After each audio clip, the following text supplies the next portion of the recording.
It was just another ordinary morning, or so I thought. The sun had barely risen when I stepped outside, still in my pajamas, and ready to face the day.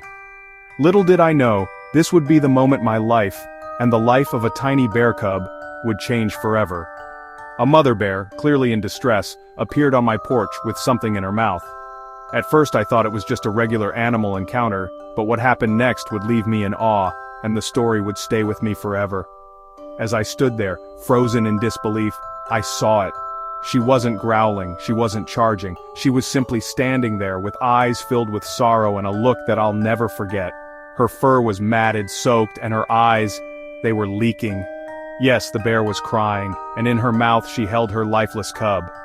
The cub was barely breathing, its small body limp and cold, but there was something in that moment, something deeper than fear, that stopped me from retreating.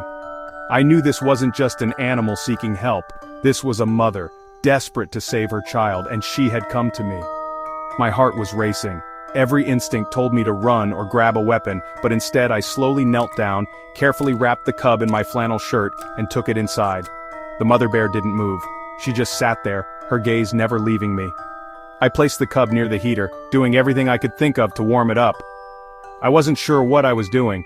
All I knew was that I couldn't just watch it die. I fed it small drops of honey water with a turkey baster, hoping, praying, it would come back to life. The air was thick with uncertainty, and the mother outside, never once leaving the porch, trusted me with her child. Throughout the entire day, the bear never left. She waited calmly as I tended to her cub, silently watching me, trusting me more than I deserved.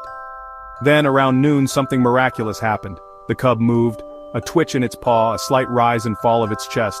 It wasn't much, but it was enough to ignite hope in me. It wasn't just exhaustion. The cub had been attacked by another bear, likely a male. The vet confirmed it. The chances of survival were slim, but not impossible. And I wasn't about to give up on this tiny fighter. As the hours passed, the cub grew stronger. I fed it more honey water and watched, as the bear mother remained in her vigil on the porch. There was something unspoken between us, a shared understanding. She trusted me, and I was doing everything I could to give her cub another chance at life. Days passed, and the cub became more active.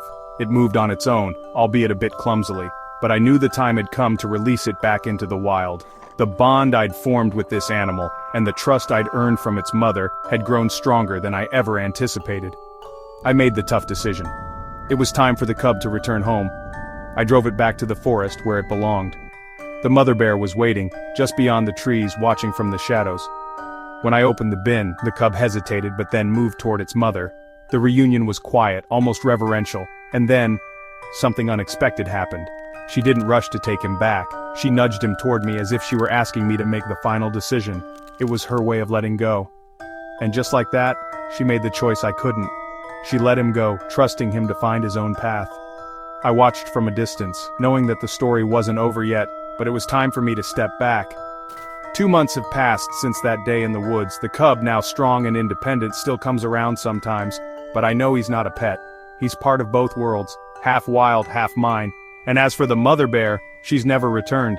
But every night, I still sit outside, hoping, waiting, and listening. Because even though she's gone, I know the story isn't truly over. Thank you for watching.